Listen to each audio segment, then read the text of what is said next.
All right, guys, Velvet Oak Tavern 4-1 to the Arsenal against Aston Villa. Dominant performance.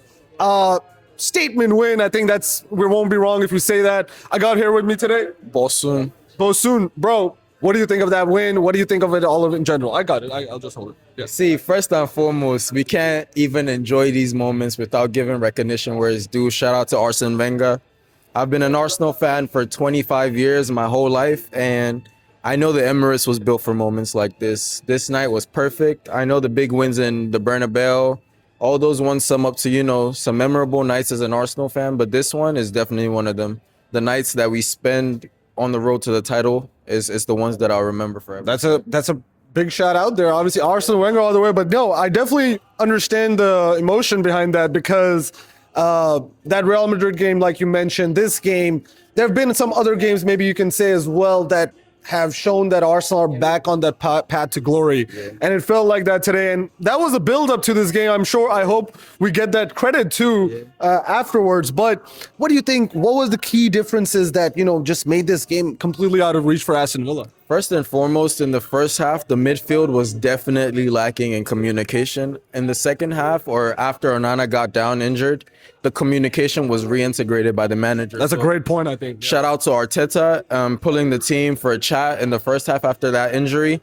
And I think it translated to in a better performance second half as well. So the midfield was the key today. Once they started clicking, Zubimendi started clicking, things got better. Because I think when we miss a key piece like Declan Rice, it definitely makes the match harder. Yeah. A great point there and you're very on point with that Onana substitution. I think that was a clinical. He was running circles around our midfield in the first half, just running with the ball. And of course, Declan Rice now being there, we looked weak in midfield. Obviously, Big Gabby in the back sort of made up for it. But you're very right about that point that Andrew Onana steps out.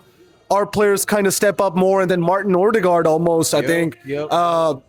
Let's talk about that. Yes, yeah, Martin Odegaard, has he sort of redeemed himself or sort of answered the critics back that this is the level that he can play at? I know how football is, especially English football. Yeah. The media is very, very toxic, especially to Arsenal. It's not easy to be an Arsenal player whatsoever, but we give credit where credit is due as well to our captain. He's our skipper. Yeah. To carry the armband on a road to a title, like I said, is not the easiest thing to do. We've seen Steven Gerrard fall short. Yep. Martin Odegaard is one of those players too. Worlds and worlds of quality, but ultimately what will get him there is the mentality. So today, and since he's come back from injury, the mentality has been A1, and we give credit where credit is due. No, definitely. Shout out Odegaard for sure. I think last game too, this game, a captain leading from the front, no doubt about it. Anything else that you saw? I mean, Leandro Trossard, again, looked like on a mission today that he has to score. Gabriel Jesus gets an important goal. There's Zubimendi. David Raya, come on, my man. Let me ask you that. From last week, we've seen him pull saves back and back. How safe are we with him between the sticks? I think he's the best goalkeeper in the world football right now, and it's a big statement. Yeah. I mean, Courtois is still up there, but apart from Courtois, nobody really brings. And what about the talk that he has a great defensive line that leave him short? I think he has proven time and time again that he is the reason that defense is so solid. I know everybody that talks about Arsenal, we talk about the back line, but definitely the first point of defense, just like the first point of the attack, is a striker. So we give credit where credit is due. David Raya is definitely one of the best in world football right now. No, definitely. And in the air, distribution, or between making saves, I think he has stood out in every way. Any standout performer for you in this game? I know there are a few. Man of the match, Arteta, anything that you take away? My man of the match was Saliba, because Saliba is the kind of player you might not notice his game for 90 minutes, but because of how safe he is, he nullifies all threats. To me, Saliba is definitely the man of the match. That Ollie Watkins tackle that he made might have been offside, the guy, but still, look at that challenge. The safest defender in world football. I don't even think he's the best defender. I think he's one of the best players in world football. So I think I can agree to that, because it's not only defensive ability, he has ability on the ball as a proper baller as well. Yeah. Yep. And as a defender myself, I give all the credit where it's due. Saliba is definitely the best in world football. All right. Just a little bit about that Unai Emery versus Arteta conversation that had sparked some controversy.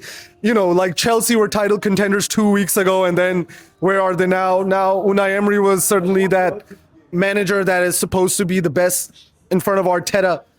How do you address those comments? So I give credit to Wenger. I'll give credit also to Unai because I remember being an Arsenal fan was very like there was like a spirit of lethargicness in the club. Deflated morale and all Yeah, that. there was not really much going on, but Unai brought that spark back with Saka, Okay. with Alba, with Saliba was a lot of signing. players. Yeah. Yeah. Martinelli, I think. So we got to give him also some, praise because he helped us get right back on track. But I feel like Arteta is the man to finish the job for sure. All right, man. Thank you so much. It was a nice conversation. That was a proper, I would say, an Arsenal fan's emotion for over the past 15 years. That's how I saw it. Yeah, and I hope the emotions don't go to waste because this is the year we win the title. I wholly believe it. We all believe that. That's for sure. Thank you so much, my man. Come on, you Gunners. Top of the table. Let's go.